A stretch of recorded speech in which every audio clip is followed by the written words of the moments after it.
శ్రీ గురుభ్యో నమ. గురు చరిత్ర అధ్యాయం 3. మహావిష్ణువు దశావతారాలు దాల్చటం.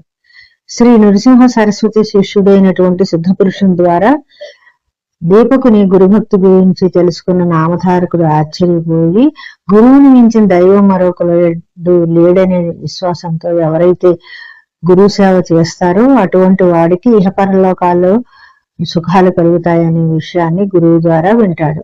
అటువంటి బుద్ధిమంతుడు జన్మరణ రూపమైన సంసార వలయంలో చిక్కుకుపోయినా సరే తామరాకు మీద నీటి బొట్టులాగా ఈ సంసార బంధాలకు చిక్కాడు. అటువంటి వాడు చివరకు మోక్షాన్ని పొందుతాడు. నామధారకుడు సిద్ధపురుషునితో ఇంకా ఈ విధంగా అంటున్నాడు: మీ వాక్కులు ఉపనిషత్తుల సారం వలె ఉన్నాయి. మీరు సాక్షాత్తు పరబ్రహ్మ స్వరూపులు. నన్ను తరింపజేయటానికే మీరు వచ్చారు.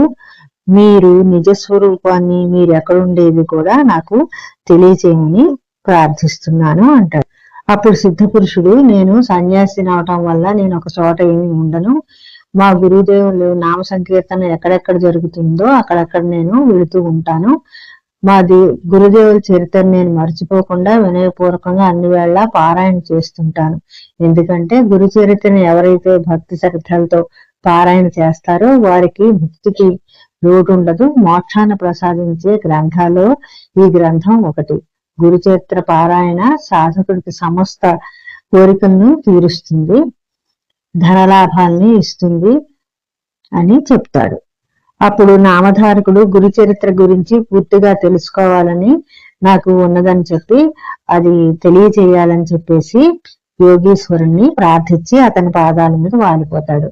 యోగీశ్వరుడు నామధారకుని పైకి లేవనెత్తి అశ్వత్థ వృక్షం అంతకు తీసుకుపోయి ఈ విధంగా చెప్తుంటాడు: నీ మనసులో గురుదేవుడి పట్ల భక్తి ఉంది నిజమే, కానీ దృఢమైన భక్తి విశ్వాసాలు లేవు. నీ మనసులో సందేహాలు ఊగిసలాడుతున్నాయి.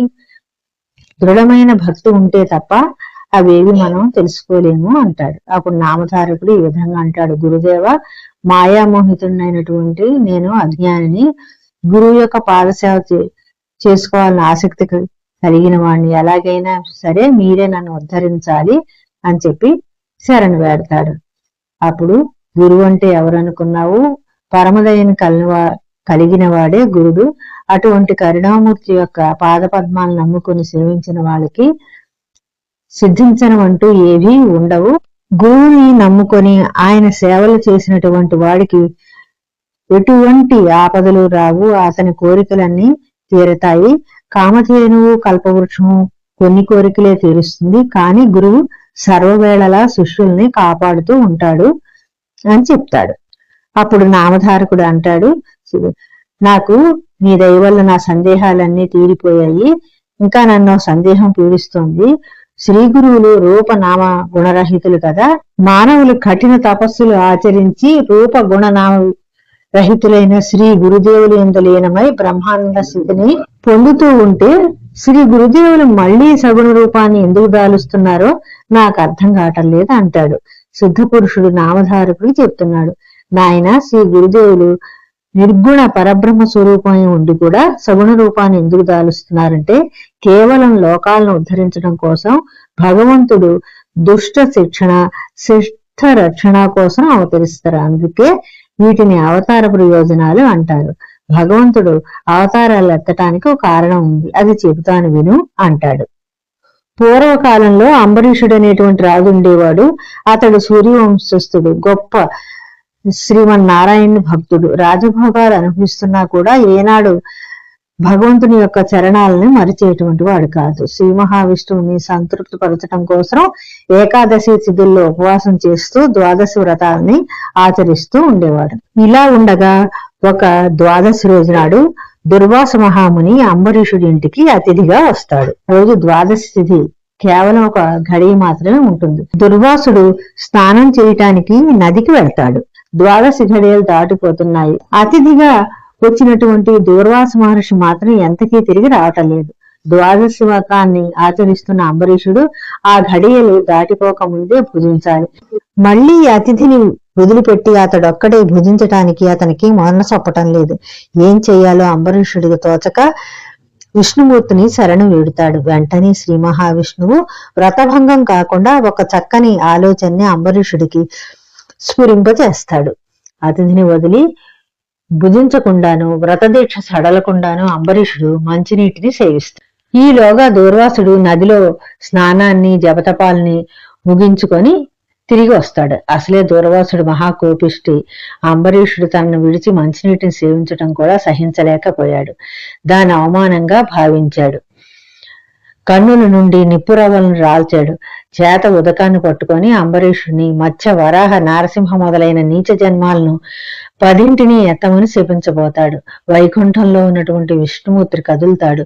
మరుక్షణంలో దూర్వాసుని ముందు ప్రత్యక్షమై శాంతించమంటాడు. అంబరీషుడు తన భక్తుడవటం వలన అతడి మనస్సు, బుద్ధి, అహంకారము, చిత్తము సర్వము తనలోనే ఐక్యమై ఉన్నాయని, అందువలన వాస్తవానికి అంబరీషుడు నిరపరాధని, తానే శాపార్హుణ్ణని తాను శపించవలసిందిగా శ్రీ మహావిష్ణువు దూర్వాసును కోరతాడు.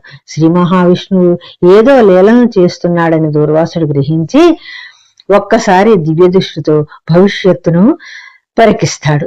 అతడికి శ్రీ మహావిష్ణువు దశావతారాలు గోచరిస్తాయి. ముసిముసి నవ్వులు నవ్వుతున్న శ్రీమన్నారాయణ భగవానుపై శాపోదకాన్ని దూర్వాసుడు వదులుతాడు. శ్రీ మహావిష్ణువు యొక్క భక్త వాత్సల్యానికి మనసులోనే జోహార్లు అర్పిస్తాడు దుర్వాసుడు. చూశారా, విష్ణుమూర్తికి భక్తుడిపై గల వాత్సల్య భావాన్ని ఎలా ఉందో. భక్తుడు గురికి కావలసిన శాపానికి అతన్ని రక్షించడం కోసం తాను తీసుకున్నాడు. భక్తుడు పడాల్సిన బాధలన్నీ కూడా తాను తెచ్చుకున్నాడు. ఇలా చేసుకోవలసిన అవసరం భగవంతుడికి ఏమిటి? భగవంతుని కోసం మనం ఎప్పుడైనా అలా ప్రవర్తిస్తామా? ప్రవర్తించం కదా. కానీ అదేమీ భగవంతుడు పట్టించుకోడు. మన కోరికలన్నీ తీరుస్తాడు. మనల్ని విద్యావంతుల్ని, ఆరోగ్యవంతుల్ని చేస్తాడు. ధర్మ సంస్థాపన కోసమే ఆయన చూస్తూ ఉంటాడు. మనం ఎంత స్వార్థపరులమైనా సరే అతడు మనల్ని ఎప్పుడూ కాపాడుతూనే ఉంటాడు. భగవంతుడు ఆశించేది భక్తి మాత్రమే. నిష్కల్మషమైన భక్తి శ్రద్ధలతో ఆయనని కొలిస్తే మనకి ఏ లోటు ఉండదు. దుర్వాసుని శాప ఫలితంగా శ్రీ మహావిష్ణువు దశావతారాలను దాలుస్తాడు. దుష్ట శిక్షణ చేస్తాడు. ఆ అవతారాల ప్రయోజనాలు ఏమంటే కేవలం దుష్ట శిక్షణ, శిష్ట రక్షణ. విష్ణుమూర్తి ఈ దశావతారాలను కాకుండా పెక్కు ఇతర అవతారాలు కూడా దాలుస్తాడు. శ్రీమన్నారాయణుడు సమస్త అవతారాలు, లీలలు భాగవత పురాణంలో మనకి చక్కగా వర్ణించబడతాయి. అత్రి మహర్షి భార్య అనసూయాదేవి. ఈమె మహాపతివ్రత. ఒకనాడు వారింటికి త్రిమూర్తులు అతిథులుగా వచ్చి పాలు తాగే పసిపిల్లలుగా మారిపోయి చివరకు ఆమె బిడ్డలుగా జన్మిస్తారని సిద్ధపురుషుడు నామధారకుడికి చెప్తాడు. అప్పుడు నామధారకుడు సిద్ధపురుషుని ఈ విధంగా అడుగుతాడు, గురుదేవ, ఏ విధంగా త్రిమూర్తులు అనసూయాదేవి ముద్దు బిడ్డలవుతారో దాని గురించి నాకు చెప్పవాలని ప్రార్థిస్తాడు. 3వ అధ్యాయం సమాప్తము.